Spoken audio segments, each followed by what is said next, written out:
Hello my beautiful people and welcome to my channel. In today's video I'll be showing you guys how to make my strawberry and banana cookies. So let's get into it. Okay, so the first thing I'm gonna do is weigh out all the dry ingredients. So first thing I'm gonna do is weigh out 300 grams of all-purpose flour. I'm using a baking scale to measure and weigh out all the dry ingredients. Usually I feel like they're pretty cheap. I think you could get some at, Target, Walmart, or even Amazon. They shouldn't be too expensive. And then after the flour, I'm going to add 1 teaspoon of baking powder and then half a teaspoon of salt and 1/2 teaspoon of baking soda. In terms of like salt, I just use whatever salt I have lying around in the house. And the baking soda, I'm gonna add it right now. And then after the baking soda, I'm gonna add about 36 grams of crushed freeze-dried strawberries. You could use a food processor to crush the strawberries up, or you can use a Ziploc bag and rolling pin if you don't have a food processor. Either way works.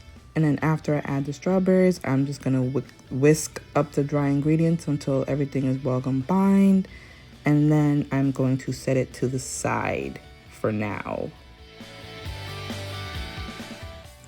Okay, so after the dry ingredients have been measured, mixed together, and put aside, we're going to move on to the wet ingredients. So in a bowl of a stand mixer, I'm going to add 12 tablespoons or 1.5 sticks of unsalted butter. And then using the paddle attachment, I'm going to beat the butter on about medium speed until it is light and fluffy. This should really only take about a minute or two. It shouldn't take too long to do that. And once the butter is all creamed together, I'm going to add 100 grams of granulated sugar and just mix it until it is well combined. This next step that I am about to do is super important. When it comes to the wet ingredients, it's really important to scrape down the sides of the bowl of the mixer.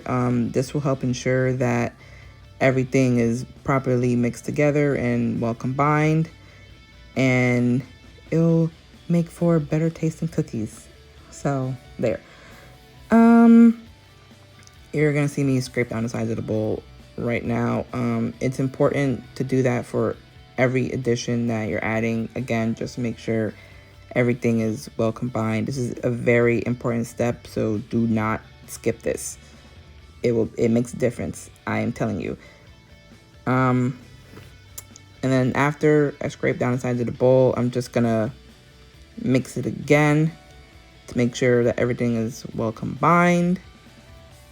And then after that, I'm going to add 100 grams of light brown sugar and essentially do the same exact thing.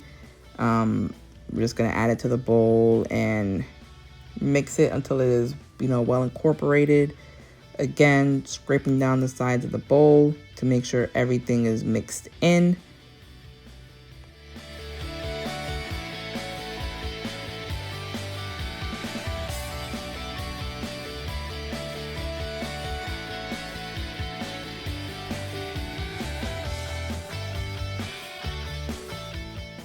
Okay, and after all the sugars are mixed in, right now I'm going to add 1 large egg and 1 large egg yolk to the dough.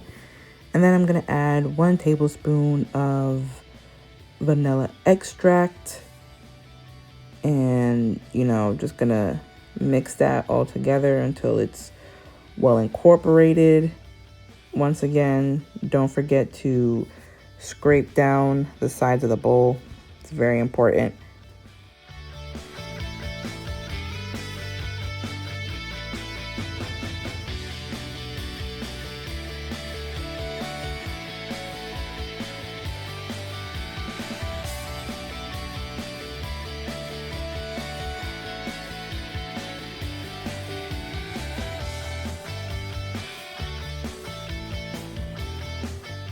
Okay, so once all the eggs and vanilla is mixed in, I'm gonna add the star of the show, the banana.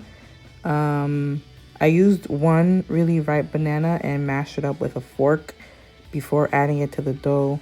That's not necessary. You don't have to do that beforehand. I just feel that it mixes in quicker and easier that way. So we're gonna add the banana and mix it in until it's fully incorporated. Once again, don't forget, scrape down the sides of the bowl. And then after that, I'm gonna add in the dry ingredients mixture. And then I'm gonna beat that on low speed until it is just combined. You don't want to over mix the dough. You just want to mix it until you can't see any little pockets of flour. If you have to, just remove the bowl from the stand mixer and just use a rubber spatula to fold in the rest of the flour if you see any white spots. But it's really important not to over mix the dough for this part.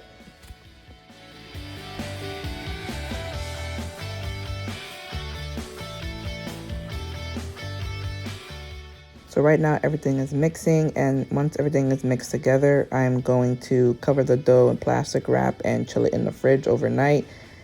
If you're in a rush or you don't want to wait that long, you can put the dough in the freezer for about an hour or two and it should be fine. So right now I'm just going to put this dough in the fridge, and I will see you guys tomorrow when I am ready to bake. Okay, so it is the next day. I've lined my baking sheets with parchment paper, and the oven is preheating at 350 degrees Fahrenheit. I'm using an ice cream scoop to scoop out the cookie dough and place it on the baking sheet. You're gonna want to space them out. About 2 inches should be fine, just to give the cookies enough room to spread out when they bake in the oven. And then you're gonna want to put it in the oven for about 12 to 15 minutes. And then to check if the cookies are done, you're gonna wanna use a wooden toothpick and poke the center of the cookie. If the toothpick comes out clean, then that means that the cookies are, they're done.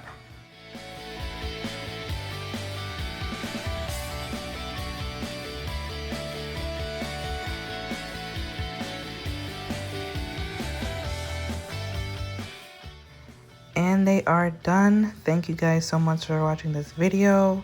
Don't forget to like, comment, and subscribe, and tell me how it goes. I'll see you guys for the next one. Bye.